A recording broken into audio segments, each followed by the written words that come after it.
అందరికీ జై భారత్. నేను జై భారత్ నేషనల్ పార్టీ తరఫున నగిరి నియోజకవర్గం నుంచి ఎమ్మెల్యే క్యాండిడేట్గా నామినేషన్ వేశాను. నా పేరు షిరిడి సారం గట్టు. మా యొక్క నామినేషన్ రిజెక్ట్ అయింది.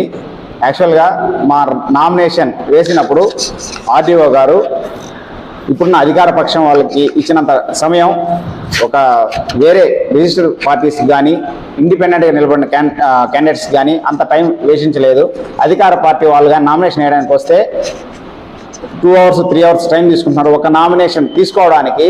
అదే ఇండిపెండెంట్ క్యాండిడేట్స్ కానీ మా లాంటి రిజిస్టర్డ్ పార్టీస్ కానీ ఎవరన్నా నామినేషన్ వేయడానికి వస్తే 10-15 నిమిషాల్లో తీసుకునేసి పంపిస్తున్నారు. వాళ్ళకి ఫస్ట్ మొదటిసారి వేసినా కానీ లేదంటే ఎప్పటి నుంచి వేసిన వాళ్ళకి కానీ దాంట్లో ఉన్న మిస్టేక్స్ కూడా కరెక్ట్గా చెప్పడం లేదు. దాన్ని జస్ట్ చెక్ లిస్టులు రాసి ఇచ్చేస్తున్నారు కానీ అది ఏమి ఎక్కడ ఎలా చేయాలని వాళ్ళకి గైడెన్స్ కూడా ఇవ్వడం లేదు. అదే అధికార పక్షం వాళ్ళకి గైడెన్స్ ఇచ్చి వాళ్ళకి ఏ విధంగా చేయాలా ఎట్లా చేయాలని ప్రతి ఒక్కటి చెప్తున్నారు. దీన్ని ఎలక్ట్రల్ కమిషన్ ఆఫ్ ఇండియా వాళ్ళు కూడా గమనించి ఆడ జరిగిన ప్రతి ఒక్క ఇన్సిడెంట్స్ని అక్కడ రికార్డ్ అయిన వీడియోస్ని క్షుణ్ణంగా పరిశీలించాలని కోరుతున్నాము. అదేవిధంగా నిన్న జరిగిన స్క్రూటినీలో కూడా అధికార పక్షానికి సంబంధించిన కొందరి లాయర్లను అదే ప్రతిపక్ష సంబంధించిన లాయర్లను ఆయన చుట్టూ కూర్చోబెట్టుకొని వాళ్ళకి కావాల్సిన వాళ్ళకి ఏమైనా తప్పులు ఉంటే లాయర్లు చెప్పిన విధంగా ఆయన నడుచుకుంటూ వాళ్ళ యొక్క నామినేషన్ పత్రాలను యాక్సెప్ట్ చేయడం జరిగింది.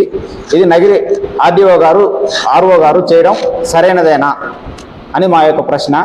అదేవిధంగా ఆయన కొందరికి నామినేషన్ పత్రాల్లో సంతకం పెట్టలేదని వాళ్ళని రిజెక్ట్ చేశారు. అదేవిధంగా ప్రతిపక్ష పార్టీలో ఉన్న ఒక అభ్యర్థికి సంతకం పెట్టకపోతే వాళ్ళ యొక్క లాయర్లు ఇచ్చిన ప్రొఫార్మా తీసుకొని ఆయన ముందరనే సంతకాలు పెట్టించుకొని ఆ యొక్క అప్లికేషన్ని ఆయన ఆమోదించడం జరిగింది. ఈ విధంగా ఆర్డీఓ గారు రికగ్నైజ్డ్ పార్టీస్కి కొమ్ము కాస్తున్నారు. ఇది ఎంతవరకు సమంజసము? ఆయన ఒక ఆర్ఓగా ఉన్న పర్సను ప్రతి ఒక్కరికి సమాన న్యాయం చేయాలి. ఆయన ఆ విధంగా సమాన న్యాయం చేయడం లేదు. ఎవరైనా ఏమైనా అడిగితే క్యాండిడేట్ లేసి అడిగితే అపోజ్ చేస్తే మీరు ఫస్ట్ బయట వెళ్తారు, లేదంటే పోలీసులను పిలిచి బయట తోయించాలని ఖచ్చితంగా నిక్కచ్చిగా చెప్పారు. అది ఎంతవరకు సమంజసము?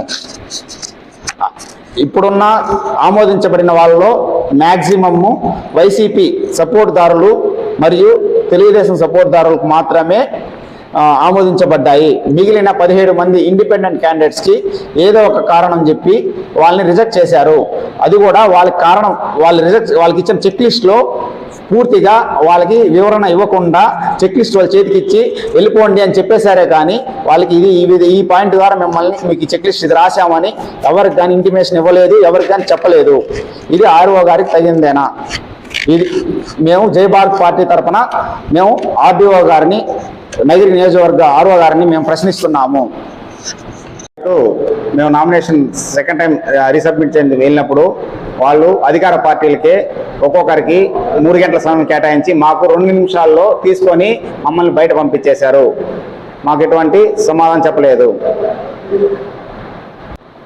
దీన్నంతా సుమోటోగా తీసుకొని high court, ECI election commissioner of India వాళ్ళు దీన్ని సుమోటోగా తీసుకొని నగిరిలో జరిగిన నామినేషన్ ప్రక్రియను పరిశీలించవలసిందిగా జై భారత్ పార్టీ తరఫున నేను కోరుచున్నాను.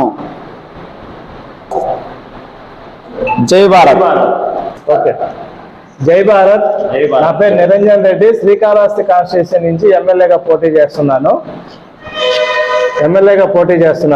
మా తోటి సహచరుడు పక్క కాన్స్టిట్యున్సీ నగిరి అభ్యర్థి అయినటువంటి మన షిరిడి సాయి గారిది ఎలక్షన్ కమిషన్ చేసిన స్క్రూటినీలో నిష్పక్షపాతంగా వ్యవహరించి అధికార పక్షం ప్రతిపక్షాలకి కొమ్ము కాసే విధంగా వ్యవహరించి చిన్న పార్టీలు, కొత్తగా వచ్చిన రిజిస్టర్డ్ పార్టీలని మరియు ఇండిపెండెంట్ పార్టీలని చిన్న చూపు చూస్తూ చిన్న తప్పు ఉన్నా కానీ ఏ కారణం చెప్పైతే మమ్మల్ని రిజెక్ట్ చేశారో అదే తప్పు చేసినటువంటి అధికార పక్షం వాళ్ళు యాక్సెప్ట్ చేసి ఏకపక్షంగా వ్యవహరించారు.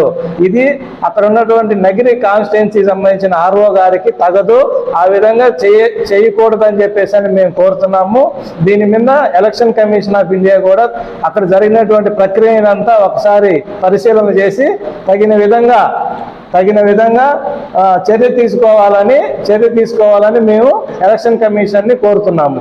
దీనికి ఏం చేయాలన్నది మేము ఫర్దర్గా కోర్టుకి వెళ్ళాలన్నా కూడా మేము కోర్టును ఆశ్రయించి న్యాయపరమైనటువంటి చర్యలు కూడా తీసుకోవడానికి మేము సిద్ధంగా ఉన్నాము. మా ప్రయత్నం అనేది ఆపడము జరగదు.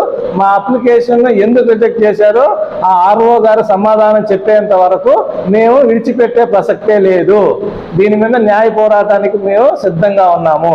జై భారత్, జై జై భారత్, లక్ష్మీనారాయణ గారి నాయకత్వం వర్ధిల్లాలి, లక్ష్మీనారాయణ గారి నాయకత్వం వర్ధిల్లాలి. జై భారత్, జై భారత్, జై జై భారత్.